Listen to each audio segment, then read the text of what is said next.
Hello everyone, आप सभी का हमारे एच के अकेडमी चैनल में बहुत बहुत स्वागत है। और आज हम बात करने वाले हैं स्टेजेस ऑफ टाउन्स की, या फिर जो टाउन्स हैं उनका डेवलपमेंट जो है वो कैसे होता है, किन किन स्टेजेस में होता है, या फर्स्ट स्टेज में जो टाउन है उसका उत्थान होने से लेकर लास्ट स्टेज में उसके विनाश होने तक कौन कौन से ऐसे प्रोसेसेस हैं जो उसके डेवलपमेंट में अहम भूमिका निभाते हैं।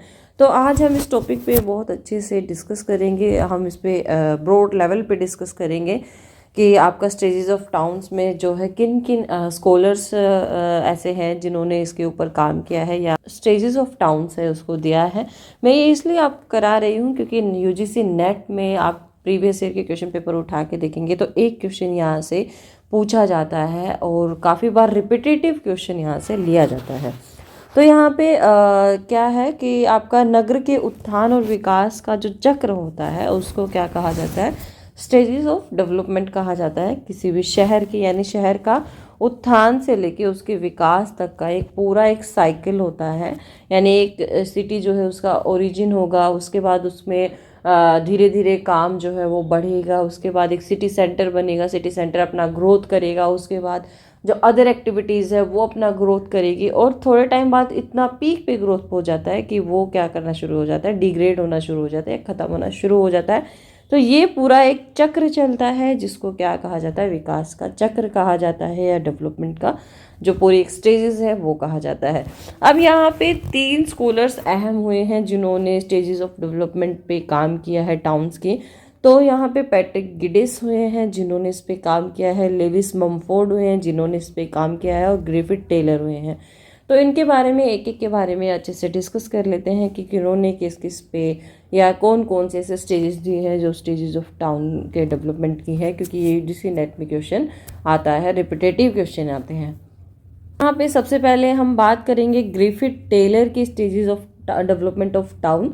तो 1953 में इन्होंने अपना ये जो स्टेजेस थी डेवलपमेंट की सिटी की वो दिया था और इसको क्या बताया कि जो एक सिटी का डेवलपमेंट होता है वो ओरिजिन ऑफ जैसे ह्यूमन होता है तो उसी तरीके से ही होता है, या फिर जो जीवन का चक्र होता है, एक लाइफ साइकिल जो होता है उसी के तरीके से ही क्या होता है आपका जो सिटी है उसका भी डेवलपमेंट होता है। तो ये क्या कहते हैं कि जैसे एक इंसान जो है वो जन्म लेता है तो एक शिशु से लेके उसकी वृद्धावस्था तक वो जाता है और वृद्धावस्था के बाद वो खत्म हो जाता है, उसी तरीके से ही एक शहर का विकास शुरू होता है कि सबसे पहले उसका एक जन्म होता है बच्चे की तरह, उसके बाद वो शैशवावस्था में जाता है, उसके बाद वो बाल्यावस्था में जाता है, उसके बाद वो फिर युवावस्था में जाता है, प्रौढ़ावस्था में जाता है और फिर वृद्धावस्था में जाके वो शहर जो है ख़त्म होना शुरू हो जाता है।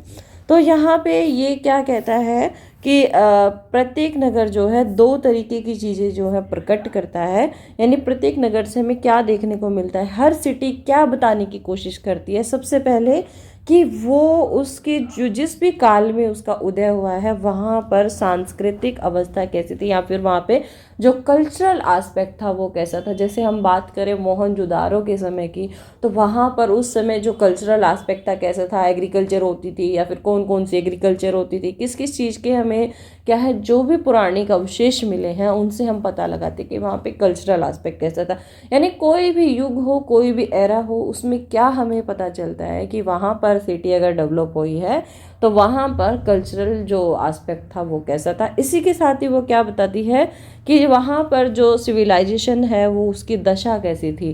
जैसे रोमन सिविलाइजेशन है, जैसे आपकी मेसोपोटामिया सिविलाइजेशन है, जैसे आपकी हड़प्पा सभ्यता है, ये सब सभ्यताएं क्या हैं, इनकी दशा के बारे में बताती है कि वहाँ पे किस तरीके का स्ट्रक्चर था। ऐसे अगर मॉडर्न एरा में बात करें तो मॉडर्न एरा में जो सिटीज़ हैं उसका डेवलपमेंट कैसा हो रहा है। तो ये 2 चीज़ें प्रकट करता है नगर कि वहाँ की सांस्कृतिक सभ्यता कैसी है या अवस्था कैसी थी, और दूसरा सिटी की जो सभ्यता है उसकी दशा कैसी थी। अब यहाँ पे हम चलते हैं कि संभाव्यता क्या है। तो नगर उक्त अवस्थाओं में से किसी एक अवस्था में होकर नहीं गुजरे। अब यहाँ पे ग्रिफिथ टेलर एक एस्पेक्ट देता है या एक संभाव्यता देता है। तो वो क्या संभाव्यता देता है कि ज़रूरी नहीं है कि मैं जो स्टेजेस बता रहा हूँ उन सारी एक एक स्टेजेस में से जो है डेवलपमेंट किसी सिटी का गुजरे। हो सकता है कि वो सेकंड स्टेज पार ना करे, सीधा थर्ड स्टेज में एंटर कर जाए, हो सकता है वो सेकंड और थर्ड स्टेज पार ना करके सीधा फोर्थ स्टेज में एंटर कर जाए, या हो सकता है वो सारी ही स्टेजेस को पार करे। तो ज़रूरी नहीं है कि जो भी नगर होगा या कोई भी नगर है वो एक किसी भी अवस्था में से गुजरे या फिर एक अवस्था में से नहीं गुजरे। ऐसी भी संभाव्यता हो सकती है, ऐसी भी प्रोबेबिलिटी हो सकती है कि वो एक स्टेज से ना गुजरे या फिर आपका क्या है सारी स्टेजेस से गुजरे। तो इसमें हम एक अनुमान ही लगा सकते हैं। अब यहाँ पे जो आपके ग्रिफिथ टेलर हैं वो देते हैं 7 स्टेजेस किसकी, सिटी के डेवलपमेंट की, यानी 7 यहाँ पे अवस्थाओं के बारे में बताता है। जैसे एक बच्चे का जन्म होने से लेके वृद्धावस्था तक हो जाता है, सेम यहाँ पर वैसे ही वो बताता है कि सबसे पहले क्या होता है, सब इन्फेंटाइल स्टेज होती है जिसको पूर्व शैशवावस्था कहा जाता है। फिर इन्फेंटाइल स्टेज होती है जिसको शैशवावस्था कहा जाता है। उसके बाद आता है जुवेनाइल स्टेज जिसको बाल्यावस्था कहा जाता है। उसके बाद 4th स्टेज जो आती है वो एडोलेसेंट स्टेज आती है जिसको किशोरावस्था कहा जाता है। फिर मैच्योर स्टेज आती है जिसको प्रौढ़ावस्था कहा जाता है। फिर लेट मैच्योर स्टेज आती है जिसको उत्तर प्रौढ़ावस्था कहा जाता है। और फिर सेनाइल स्टेज आ जाती है जिसको क्या कहा जाता है, वृद्धावस्था कहा जाता है। तो इस तरीके से वो 7 स्टेजेस बताता है। जैसे एक बच्चे का जन्म होने से पहले क्या होता है, पूर्व शैशवावस्था, फिर शैशवावस्था होती है, उसके बाद आपकी बाल्यावस्था होती है, उसके बाद आपका जो किशोर अवस्था होती है, फिर प्रौढ़ावस्था आती है, फिर उत्तर प्रौढ़ावस्था आती है, और फिर वृद्धावस्था आती है। और वृद्धावस्था के बाद क्या है, इंसान जैसे कि इंसान मृत्यु को प्राप्त कर जाता है, उसी तरीके से शहर भी जो है वो बिल्कुल ही ख़त्म होने के कगार पे आ जाते हैं। अब इन 7 स्टेजेस को एक अच्छे से डिटेल से हम पढ़ लेते हैं कि इन 7 स्टेजेस में क्या क्या उन्होंने बताने की कोशिश की है जो आपके ग्रिफिथ टेलर हुए हैं उन्होंने। तो सबसे पहले हम बात करते हैं सब इन्फेंटाइल स्टेज की या पूर्व शैशवावस्था की। तो ये क्या कहता है कि सबसे पहले जो सिटी है, इस सिटी में शायद एक ही गली बनती है, और इस गली में ही दोनों तरफ ही क्या करते हैं, आपके मकान बनते हैं। इस गली का जो दोनों तरफ है वो एक मकान बनते हैं, यानी क्या है आपका ये रैखिक जो पैटर्न है वो बनता है, या लीनियर जो पैटर्न है सिर्फ वो क्रिएट होता है शुरुआत में। और मकान के साथ साथ यहाँ पे छोटी छोटी जो ग्रोसरी शॉप्स होती है, या फिर छोटी छोटी हम बात करें कि जो जनरल स्टोर्स जैसे होते हैं, या जहाँ पे राशन पानी मिल जाता है, तो वहाँ पे छोटी छोटी दुकान भी बनने लग जाती है। इसी के साथ ही कुछ ऐसा होता है कि कुछ घरों के अंदर ही दुकानें बना ली जाती है। अगर आपने देखा भी हो, दिल्ली में भी काफ़ी ऐसा होता है कि एक पूरी लाइन है तो उसमें घर के अंदर ही कोई दुकान अपनी खोल लेता है, तो वहीं से ही सब लोग वहाँ से छोटी मोटी जो रोज़मर्रा की चीज़ें हैं वहाँ से ले जाते हैं। लेकिन क्या है कि ये स्टेज फर्स्ट को नहीं दिखाते, ये सिर्फ एक एग्जाम्पल के लिए मैं आपको बता रही हूँ कि इस तरीके से लोग घरों में दुकान खोल लेते हैं। तो यहाँ पे भी सेम वही होता है कि लोग जो है घरों के अंदर ही दुकानें खोल लेते हैं, मकानों के अंदर ही दुकानें खोल लेते हैं। और ऐसे नगर कहाँ पे बनते हैं, या तो बस अड्डों पर बनते हैं या फिर रेल मार्गों के आसपास बनते हैं। तो रेल मार्ग के आसपास अगर आपने पैटर्न ऑफ सेटलमेंट पढ़ा हो तो वहाँ पे सेम बताया जाता है कि अगर रेल मार्ग के आसपास घर बनते हैं, या फिर किसी सड़क या फिर मुख्य सड़क जो आपकी होती है उसके आसपास घर बनते हैं, तो पैटर्न क्या बनता है, लीनियर पैटर्न बनता है, रैखिक जो आपका प्रतिरूप है या फिर वो बनता है। तो यहाँ पे एक छोटा सा जो है शुरुआत होती है शहर की, तो ये आप लोगों को ध्यान रखना है। नेक्स्ट स्टेज आपकी आती है वो क्या है, इन्फेंटाइल स्टेज है जिसको शैशव अवस्था कहा जाता है। जैसे कि शिशु का जन्म होता है तो उस तरीके से क्या है कि वो एक सुंदर सा चेहरा हमारे सामने आता है, शिशु का एक नाजुक सा चेहरा हमारे सामने आता है। तो सेम उसी तरीके से यहाँ पे हम बात करते हैं कि अब जैसे पहले क्या था कि एक सड़क के साथ साथ ही डेवलपमेंट चल रहा है, धीरे धीरे शुरुआत हुई है, तो यहाँ पे गलियाँ और सड़कें अब क्या है कुछ सुथरा रूप उसका दिखाई देने लगता है। यानी गलियाँ और जो सड़कें हैं, एक मेन सड़क के साथ साथ वहाँ पे छोटी छोटी गलियाँ और सड़कें भी बनना शुरू हो जाती हैं। और इसके साथ ही जो सेटलमेंट है वो भी क्या है, सिर्फ लीनियर पैटर्न नहीं रहता, आपका जो पैटर्न है वो भी चेंज होना शुरू हो जाते हैं। और जो गलियां बन रही हैं, सड़कें बन रही है नई नई, उनके साथ भी सेटलमेंट जो है बनना शुरू हो जाती है। अब यहाँ पे क्या है, हमारे जो देश में प्रमुख मार्गों के किनारे स्थित ग्रामीण बस्तियां हैं वो इसका एक प्रमुख उदाहरण है। यानी इंडिया में ही ये पैटर्न हमें देखने को मिलता है कि जितने भी आपके नेशनल हाईवेज़ हैं, स्टेट हाईवेज़ हैं, या मेजर डिस्ट्रिक्ट रोड्स हैं, उनके साथ साथ आपको जो ग्रामीण बस्तियां दिखाई देती हैं वो आपकी शैशव अवस्था को प्रदर्शित करती है या इन्फेंटाइल स्टेज को दर्शाती है।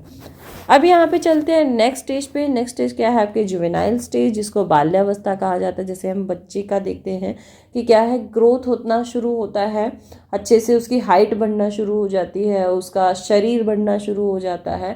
तो यहाँ पे सेम उसी तरीके से है कि मुख्य सड़क के दोनों किनारों पर गलियों का निर्माण शुरू हो जाता है। यानी आपकी जो ये मेन सड़क है, इसके इस छोर में भी सड़क गलियों का निर्माण शुरू हो जाता है और इस छोर में भी गलियों का निर्माण शुरू हो जाता है। अब यहाँ पे जो प्रयोजन है वो क्या है कि यहाँ आने जाने वाले लोगों के लिए ये जो सड़कें हैं वो बनाई जाती है, या फिर ये क्यों प्रोजेक्टेड की जाती है या क्यों बनाई जाती है, इसको क्यों प्लान किया जाता है। जो आने जाने वाले लोग हैं कि यहाँ पर अगर कोई रह रहा है, यहाँ पे कोई रह रहा है, तो ये मेन सड़क तक आ सके, तो उनके लिए सड़कों का निर्माण होना शुरू हो जाता है। तो ये था आपके थर्ड स्टेज, जिसको बताते हैं आपके जो ग्रिफिथ टेलर है वो। अब उसके बाद आ जाता है एडोलसेंट स्टेज, किशोर अवस्था। जैसे एक बच्चे में किशोर अवस्था आती है, सेम उसी तरीके से नगर में भी किशोर अवस्था का यहाँ पे वर्णन किया गया है कि नगर में क्या होता है, विभिन्न प्रकार के मकानों का निर्माण होना शुरू हो जाता है। इसी के साथ ही नगर का जो व्यापार क्षेत्र है या जो कमर्शियल उसका क्षेत्र है या जो सीबीडी क्षेत्र है वो भी अपना एक अलग स्थान बनाना शुरू कर देता है। यानी वहाँ पे जो व्यापारिक कमर्शियल एक्टिविटीज़ है वो धीरे धीरे अपना एक स्पेस बनाना शुरू कर देती है, अपनी एक विशेष पहचान बनाना शुरू कर देती है। इसके बाद जो आपकी नेक्स्ट स्टेज आती है वो आती है मैच्योर स्टेज की या प्रौढ़ावस्था की। मैच्योर का मतलब है कि काफ़ी अच्छा विकसित हो जाना, या फिर क्या है कि नगर के इस स्टेज में क्या होता है कि प्रत्येक क्षेत्र में विभिन्नता आ जाती है। यानी यहाँ पे जो आपका रेजिडेंशियल एरिया है वो अलग बन जाता है, जो इंडस्ट्रियल एरिया है वो स्पष्ट रूप से दिखाई देने लगता है, जो आपका कमर्शियल या रिटेल का जो एरिया है वो अलग से दिखाई देने लगता है। तो हर किसी का आप पहचान कर सकते हैं, हर किसी का एक अलग सेटलमेंट पैटर्न दिखना शुरू हो जाता है, हर किसी का एक अलग जो क्षेत्र है या अलग जोन है वो दिखना शुरू हो जाता है यहाँ पे। और इसके साथ ही जो मकानों की ऊंचाई है वो भी बढ़ना शुरू हो जाती है। यानी मकान 2 मंजिला 3 मंजिला ऐसे बनना शुरू हो जाते हैं आपके मैच्योर स्टेज में। यानी एक अच्छा टाउन जो है विकसित होना यहाँ पे शुरू हो जाता है, एक सिटी अच्छी विकसित होना यहाँ पे शुरू हो जाती है। नेक्स्ट स्टेज आती है आपके लेट मैच्योर स्टेज या फिर उत्तर प्रौढ़ावस्था। अब यहाँ पे क्या किया जाता है, प्लान अनुसार विकास किया जाता है। अब तक जितना भी विकास था, जहाँ जिसको भी जगह मिल रही है उस जगह पर ही अपना वो विकास करना शुरू कर देता है। यानी आपका चाहे इंडस्ट्रियल एरिया हो, चाहे कमर्शियल एरिया हो, चाहे आपका रेजिडेंशियल एरिया हो, लेकिन यहाँ पे क्या होता है, अब प्लान बनाए जाते हैं, प्लान के अनुसार ही आपका क्या होता है, डेवलपमेंट होना शुरू हो जाता है। यानी योजना अनुसार आपका विकास होना शुरू हो जाता है। उसके साथ ही मकानों का निर्माण क्या होता है, निर्धारित सड़कों के सहारे किया जाता है। यानी कुछ सड़कें ऐसी निर्धारित कर दी जाती है, कुछ जोन ऐसे बांट दिए जाते हैं कि यहाँ पर आपका क्या होगा, आर जोन होगा या फिर रेजिडेंशियल जोन होगा। उसके साथ ही निर्धारित स्थान पर ही उद्योगों का विकास होगा। यानी क्या है कि जो हाई क्लास रेजिडेंशियल जोन है उसके साथ क्या है, इंडस्ट्रियल जोन नहीं रखा जा सकता है, तो उसको इंडस्ट्रियल जोन को भी निर्धारित कर दिया जाता है कि भाई आपको यहाँ पे रहना है, आपका ये इंडस्ट्रियल जोन है तो इसमें आपको रखा जाएगा। तो इंडस्ट्रियल जोन भी क्या कर दिए जाते हैं, यहाँ पे निर्धारित कर दिए जाते हैं। इसके साथ ही नए नए डिजाइनों के अनुसार यहाँ पे जो मकान है उनका निर्माण होना शुरू हो जाता है।